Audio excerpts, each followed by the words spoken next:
Hello and welcome, I'm that one strange guy and this is LEGO Transformers Age of Extinction Grimlock. First of all, I'd just like to thank everyone for the support on the Soundwave video I recently uploaded. It's really good to know that I could basically disappear for years and I'd still be able to get views on any videos that I upload. But in all seriousness, it was a lot of fun making that video. I enjoyed making Soundwave, I enjoyed making the music for that video, and I enjoyed editing it, which is something I've not enjoyed doing for a very long time.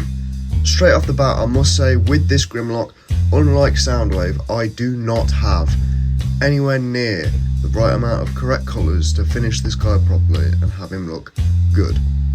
From this side, it's not that bad, but if we give him a quick little spin, you can see what I mean. He becomes a lot more mismatched. Believe me, he does stand on his own, but for the sake of making this video more entertaining, we're going to make him use the stand. So yes, unfortunately, this massive heap of grey plastic is slightly miscoloured. Now, as some of you may already know, this is actually a version 3 of my Grimlock. The only reason I'm here today filming this video on this fucking dinosaur is because an old friend of mine, Nick Bricks, has in fact started a LEGO Transformers challenge on Instagram. He's hosting it on Instagram, he's doing a very good job. Congratulations, my friend.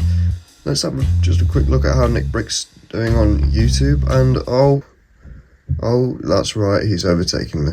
How's it come to this? Only joking, I do not care. So let's get into the major differences between my last version of Grimlock that's on YouTube and this guy very quickly. So for starters, every other version of Grimlock I've done has had eyes. I've also used teeth pieces to recreate his jaw. However, on this version of Grimlock, I went against it because I wanted to use this slope technique where they match perfectly. Now the reason I decided just to use slopes for the teeth this time round really matters in robot mode. You can see that he's miscoloured at the back here. That's to be expected. Now this blob that's just chilling out on his back, that's his head.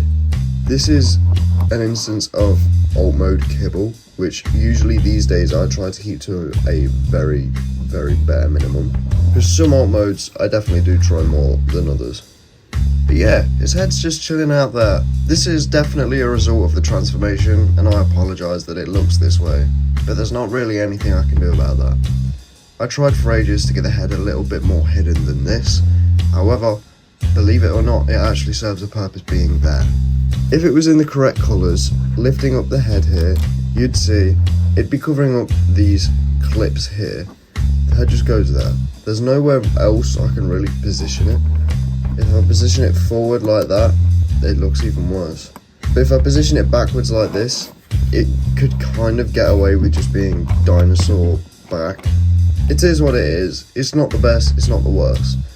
Overall, I think this dinosaur mode is just a lot more proportionally accurate to how he is in the film compared to my last version. Because this guy is a lot more jagged than my previous versions of Grimlock, so it looks a little bit more messy. I'm not going to try and deny this, but that's just the way it is. An unfortunate result of the transformation is that you get this seam line all across Grimlock's chest and head. However, just like my old Grimlock, this is to be expected. But yeah, that's pretty much everything I want to cover with Grimlock in its dinosaur mode. Let's get into some size comparisons. Here's Grimlock compared to a minifigure, a bumblebee, lockdown. Now, strap yourself in because it's time for the transformation.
And here is Grimlock in robot mode. Now you can probably see why I really wanted to remake this guy for Nick's challenge, because I think I did pretty fucking well. I'd say it's very obvious who this character's trying to be. If you just looked at this Lego model, you'd probably go, yeah, that's trying to be Grimlock, or if you weren't a Transformers fan, you'd probably think, that looks like a load of grey plastic. But nonetheless, this guy's pretty fucking accurate to the CGI model. So let's just get a quick side by side. My Grimlock here, I have tried to retain all of the key details that he has. For example, one of the things I was not able to do with my last version of Grimlock, because of how I built it, was get this teeth silhouette on his shoulders. Now, on his shoulders in the film, the teeth obviously droop down loads. Previously, I had used these teeth pieces for Grimlock's mouth. This had meant that in robot mode, I could only get the 3 teeth to appear, not just the 1. However, now, I've got just the 1 appearing. The teeth on the back of his head are meant to fold down. And now that we're on the back, these flaps of kibble here are meant to represent the waistcoat sort of thing he's got going on. There's no way of making this flatter or less obvious that it's just the dinosaur mode tail just hanging out on the back. You can do that, and I guess that actually helps. However, I'm always going to be aware that that's just his tail just chilling out on the back of him. From this angle, it does look like he's got the waistcoats behind him, which is what it's meant to be. Now, unlike my last version of Grimlock, I have not bought any accessories for this guy just because I don't have the parts physically. Even if I wanted to make accessories, I've literally used every single clip that I have. Like these clips that I'm using for the hands, I don't even know where they came from. It took me ages to sit through and find all of the correct clips for this guy. That's why you can see the prototype for this build a lot earlier on my Instagram than you can here being uploaded now. But yeah, that's just due to lack of parts. Now, one of the biggest issues I had was finding a place for this guy's head. And the way I've managed to get this guy's head attached is by using clips and a ball joint. This means that if I had used a T-bar like I originally had planned, he would only be able to look up and down. However, you now get the side-to-side movement, which is always nice. But anyway, on to size comparisons.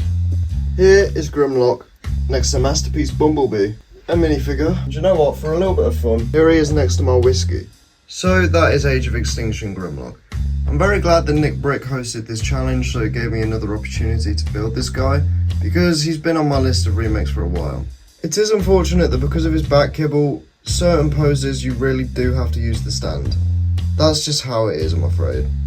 But anyway, yes, that is everything I have to offer for Age of Extinction Grimlock. It's been quite fun building this guy, and maybe I'll build some more Dinobots in the future, but there's no promises, as everyone knows. I'm so inconsistent.